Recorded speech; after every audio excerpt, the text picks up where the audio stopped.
염증성 장질환 환자들의 치료는 보통은 3단계의 치료로 나누게 됩니다.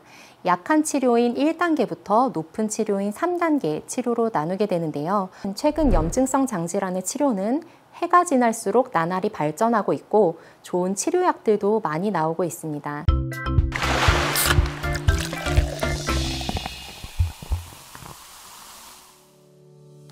안녕하세요. 강북삼성병원에서 소아청소년의 소화기, 간담도 그리고 영양 관련을 담당하고 있는 소아청소년과 김은실 교수입니다.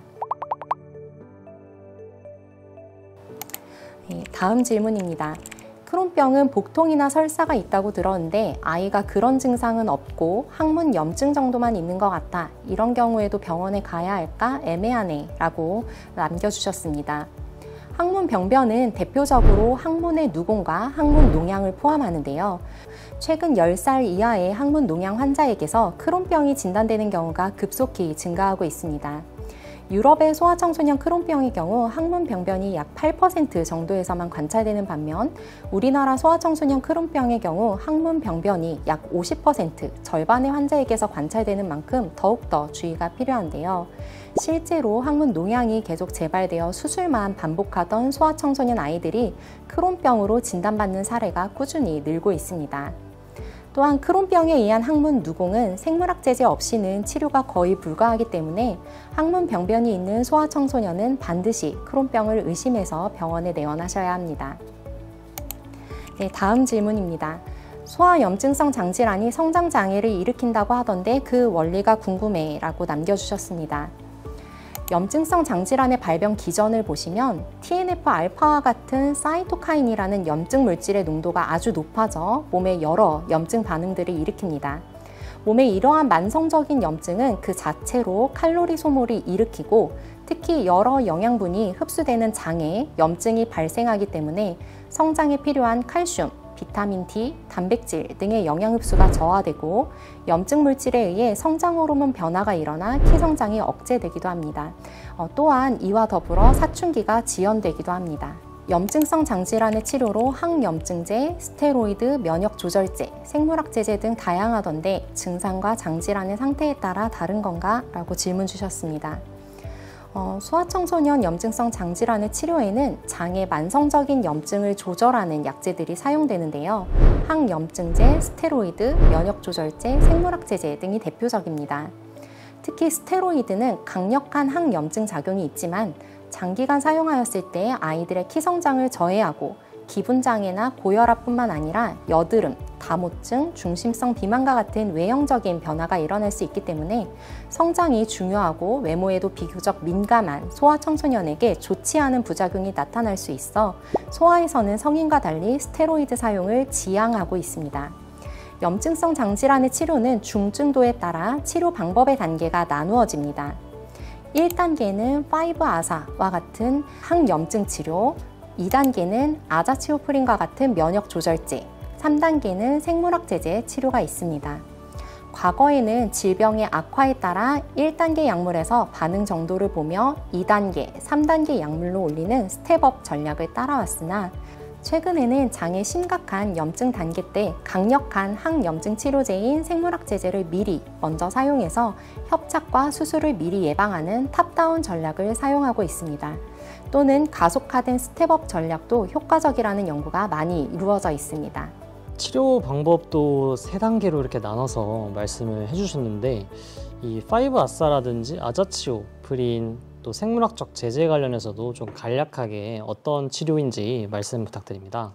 네, 저희 염증성 장질환 환자들의 치료는 보통은 3단계의 치료로 나누게 됩니다. 약한 치료인 1단계부터 높은 치료인 3단계 치료로 나누게 되는데요. 보통 1단계와 2단계 치료는 염증을 약하게 눌러주는 치료, 3단계 치료는 강하게 염증을 눌러주는 치료라고 생각하시면 될 것 같습니다. 1단계 치료는 아주 약하게 염증을 누르는 5-아사와 같은 항염증 약물인데요. 2단계 치료는 염증성 장질환이 일종의 자가면역 질환의 일환이다 보니까 자기 면역이 자기를 공격하게 되는 질환입니다. 그래서 자기 면역을 조절해주는 면역 조절제인 아자치오프린 혹은 MTX와 같은 면역 조절제를 사용하게 되고요. 3단계 치료는 염증 물질을 강하게 눌러지는 강한 염증 치료입니다. 보통은 아까 말씀드린 염증 물질 사이토카인과 같은 것들을 조절하는 강한 치료고요. 보통 생물학 제제 그리고 소분자 치료가 해당하게 됩니다. 어떤 증상이라든지 어떤 기준점을 잡고 이렇게 선택을 하실 것 같아요. 그래서 혹시 그런 것도 조금 추가적으로 이렇게 말씀을 해주실 수 있을까요? 네, 저희가 처음 염증성 장질환 환자들을 진단하게 될 때 이 환자들을 염증의 활성도 정도에 따라 경도, 중등도, 중증도로 나누게 됩니다. 이에 따라서 저희가 치료 단계를 선택하게 되는데요.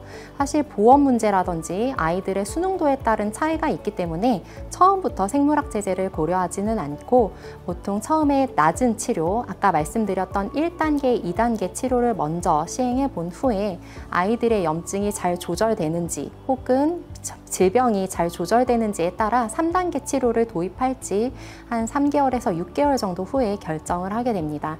즉 치료 정도에 따라서 결정되는 부분은 아이들의 질병 활성도에 따라 결정하게 된다고 생각하시면 되겠습니다. 다음 질문입니다.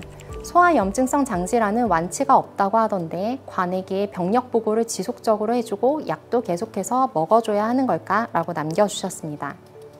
자녀가 염증성 장질환으로 진단받았을 때 보호자분들이 이 부분을 가장 걱정을 많이 하시는데요.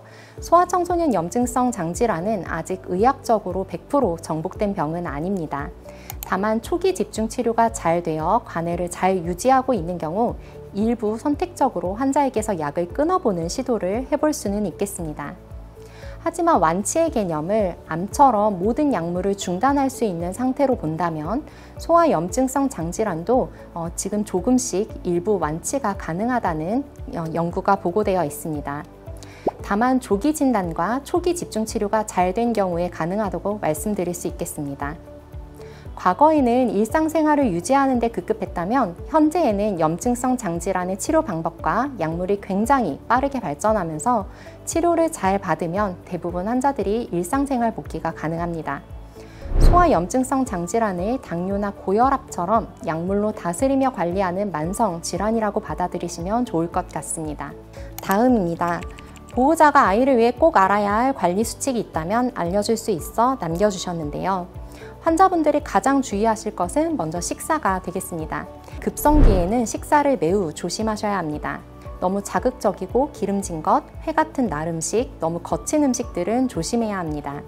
하지만 그 이후에 관해기에 접어들면 평상시 우리가 먹는 일상적인 건강식 수준의 정상 식단이 가능합니다. 그렇지만 실제로 염증성 장질환에 좋지 않다고 알려져 있는 가공육, 식품 첨가제, 색소 등이 들어있는 음식은 제한하도록 교육하고 있습니다. 또한 식사만큼 중요한 것은 우리 아이들의 정서적 지지입니다.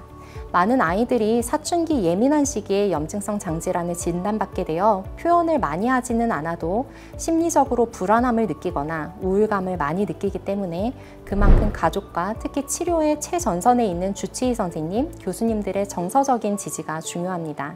염증성 장질환은 매우 드문 질환이었고 적절한 약도 많지 않아서 과거에는 치료하기 어려운 난치성 질환으로 생각했습니다.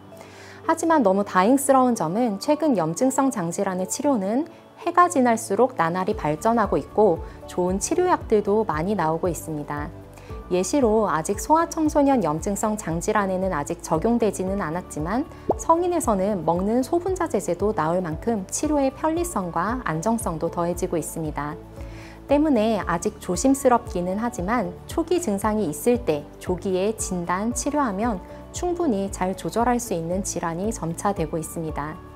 특히 소아청소년 염증성 장질환 환자들은 앞으로 하고 싶은 일을 탐색하면서 학업을 병행하는 시기이기 때문에 적극적인 치료를 통해 건강한 일상생활 복귀가 가능하도록 하는 것이 중요합니다.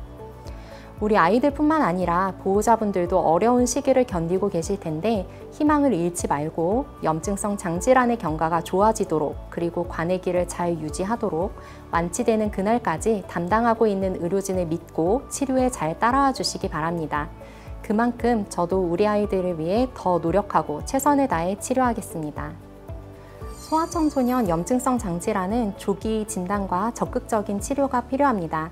의심 증상이 있다면 주저하지 마시고 소아기 영양분과가 있는 소아청소년과로 내원하여 확인하시기 바랍니다.